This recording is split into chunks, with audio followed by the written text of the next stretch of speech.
All right, so we're back talking about section 1.3, the complex number system.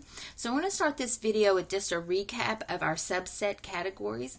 Complex numbers is the big umbrella term for all the number systems we study. We study two types of number systems, subcategories, the real and the not real, which kind of makes sense. Real and then not real. Not real, but instead of calling it not real, we'll call it imaginary. The imaginary numbers. And what we learned in the last video is an imaginary number comes from the definition that the square root of -1 is I. So anytime you have an imaginary number, anything that you see an I involved with, or if you need to reduce a square root of a negative number, that falls in the subcategory imaginary. So imaginaries can have real parts plus imaginary parts. For example, 7 plus 3i. We would call this the real part and this the imaginary part, a plus bi form.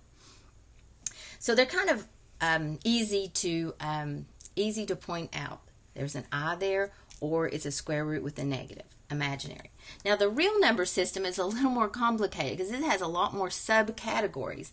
In the real number system, we have two main subcategories there too. So we have the rational real and the irrational real. The rationals can be expressed as a fraction. Anything that can be expressed as a fraction, which is a whole bunch of stuff. It takes in a bunch of subcategories there.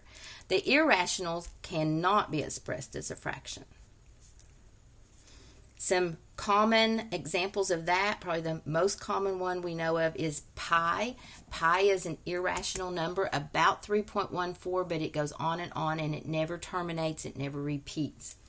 Another one is irrational e. We'll be using irrational e later in the semester in business calculations and in some science applications. And so e is also a button on your scientific calculator that cannot be expressed as a fraction. And then any non-perfect radical, like square root of 5.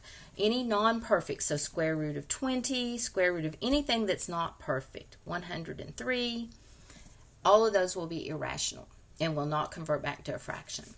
Now, under the fraction side, we actually have a lot of subcategories there. We have, first category would be the natural numbers, which are your counting numbers starting with 1, like 1, 2, 3. All of those can be expressed as a fraction by just putting them over 1. Then we have the whole number category. Whole numbers means with 0, and then including all the ones above. So 0 is actually you can put that over 1. Any of these you can put over 1. It's just when you have 0 in the denominator is a big no-no. But 0 over 1 is 0, so that's fine. Then we have the integers. Integers means the positive and the negatives of the whole number. So no fractions yet, but like -3, -2, -1, 0, and then all the positives of it. So both directions, positive and negative of the whole numbers. All of those can be expressed as a fraction, just putting it over 1 makes it, rational. Then, after integers is the big category. Rational takes in all of these, plus some more, which would be like the fractions, like a half. Any decimal that can be, that terminates can be expressed as a fraction. So all of those count in that category. So any terminating decimal like 0.7592 even. I don't know exactly how that converts, but I know it does. We can type that in. Let me show you that again. On your calculator, you can type in 0.7592, that decimal. Go to your math app, hit enter, and there it is converted in its reduced form even, so that's very handy. Convert it to a fraction. Notice that pi and e, for example, if I do pi, and then I try to convert that to a fraction, fraction, it will not convert. It just will not. So it's irrational when it won't convert. Another note I want to show you off my calculator here is notice that I have my calculator mode in A plus BI mode. You'll want to do that for this section especially, so we'll be able to actually use our calculator to speed up some of this work. If you only have it in the real category right here, and then I hit enter, now if I try to work out, like, let's do the square root I'm having trouble seeing my buttons. Just overlook me. Sorry about that. If I do the square root of a negative, like negative 36, we know it's from our earlier exercise, but it won't do it. So if you'll in mode and then arrow over or touch over to a plus b mode, I can go back and do this problem. It looks like I have to type it in again. Square root of negative 36, and see how it will work it now. So that's an important thing to note. You have to tell it that you're going to work in the a plus bi imaginary mode for it to calculate for those. All right, so hopefully that helps you.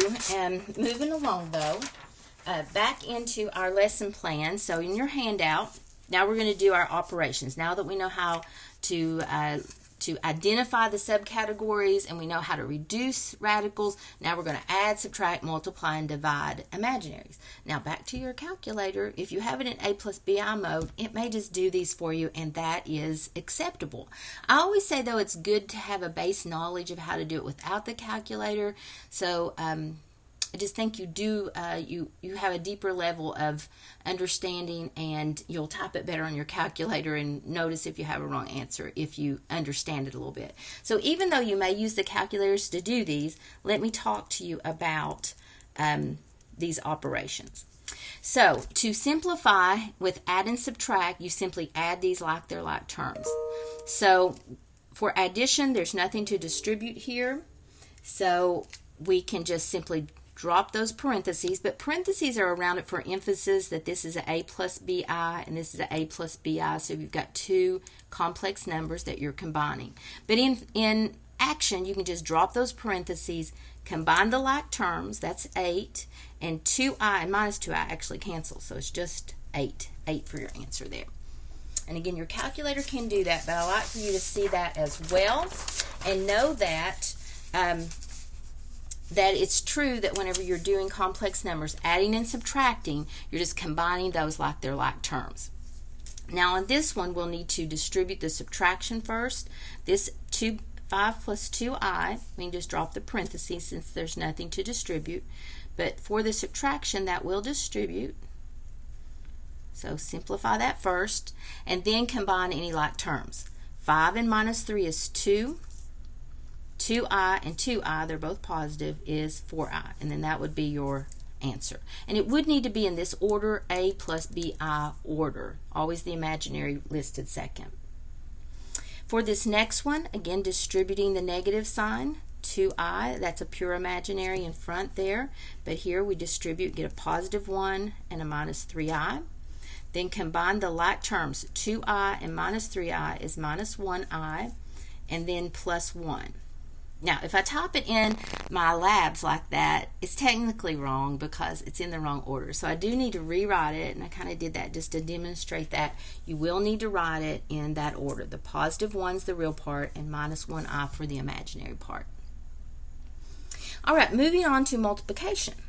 So for multiplication, we're going to use the FOIL method for this a plus bi times a plus bi form complex numbers. So we will be foiling this. So when you foil this, and I do have this answer written out, I want to show you how that works. Demonstrate that. 3 minus 4i times 1 plus I.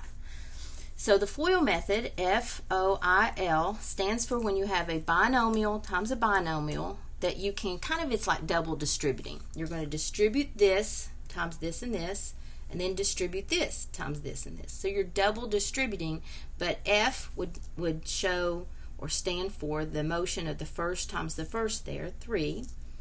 O would stand for the two outer parts, 3 times I. I would stand for the two inner parts, negative 4i times 1. And L for this last times last, negative 4i times positive I, which is negative 4i squared. So that's where these four terms came from the FOIL method. Now, from the first video, remember that anytime you see an I squared, it is reducible to negative 1. So this I squared is the same thing as negative 1. It has an assigned value.